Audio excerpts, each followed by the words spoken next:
चर्चा करा थोडं तुमचं काय झालं. पण आता आमच्या हो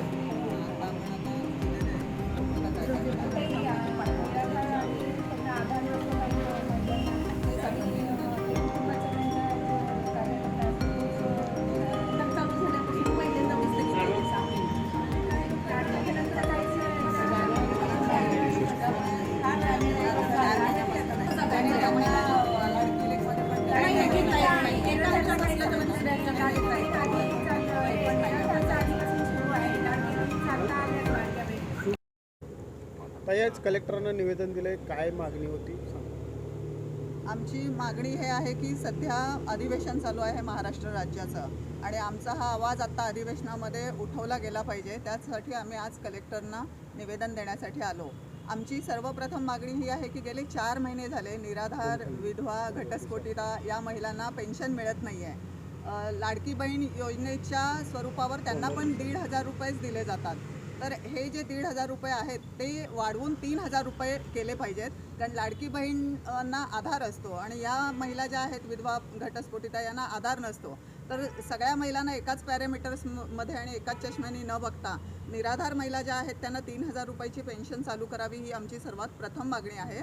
आणि 4 महिन्यापासून जी पेन्शन येत नाही आहे, निराधार, विधवा, घटस्फोटिता या महिला अक्षरशः तारखेला बघत असतात अकाउंट बुकमध्ये बँकेत जाऊन की आपले पैसे जमा झालेले आहेत का नाही.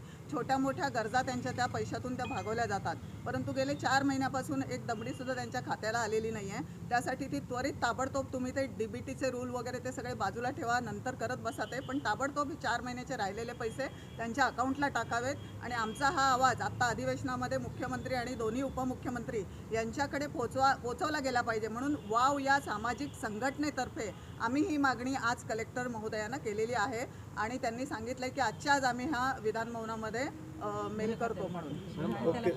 लाडकी बहीण योजनेमुळे हे फटका बसला काय वाटतं? शासनालाच माहिती आता. नक्की आम्हाला काही ह्याची इन्फॉर्मेशन देत नाही आहेत, पण आमचा असा अंदाज आहे की लाडकी बहिणीला फंड्स खूप गेल्यामुळे इतर अनेक जे काही राज्याचे इतर अनेक खाते आहेत त्या बऱ्याचशा खात्यांमध्ये पैसे नाही आहेत. तिजोरीमध्ये राज्य सरकारच्या खुळखुळाट झालेला आहे. परंतु त्याचा बोजा खरोखर ज्या गरजू आहेत निराधार आणि विधवा आणि घटस्फोटिता या महिलांना त्याचा बोजा पडू नये आणि त्यांना त्याचे हक्काचे पैसे त्वरित द्यावेत ही आमची मागणी आहे. ओके. नागनाथ किरनळी, माझं वय 70. 4 महिने झाले निराधार पेन्शन येत नाही आहे. लाडक्या बहिणींना 13,000 पोचलेत, पण ह्या आम्ही वयस्कर लोकांना दवाखान्याला पैसे नाही आहेत ना, घरात वापरायला पैसे नाही आहेत, कुठल्याच बाबतीत म्हणजे खूप अडचणी आलेल्या आहेत. तर त्याच्यावर त्यांनी विचार करून आम्हाला आमची पेन्शन द्यावी आणि राहिलेली थकलेली द्यावी. आणि 1,500 लाडक्या बहिणींना देतात, आम्हाला पुरत नाही. औषध पाणी वयाच्या मानाने आम्हाला खर्च लागतो. तर 3,000 करावे. मध्य प्रदेशामध्ये आणि कर्नाटकात 3,000 लागू आहे. तर आम्हाला 3,000 पेन्शन द्यावी. बस, ओके.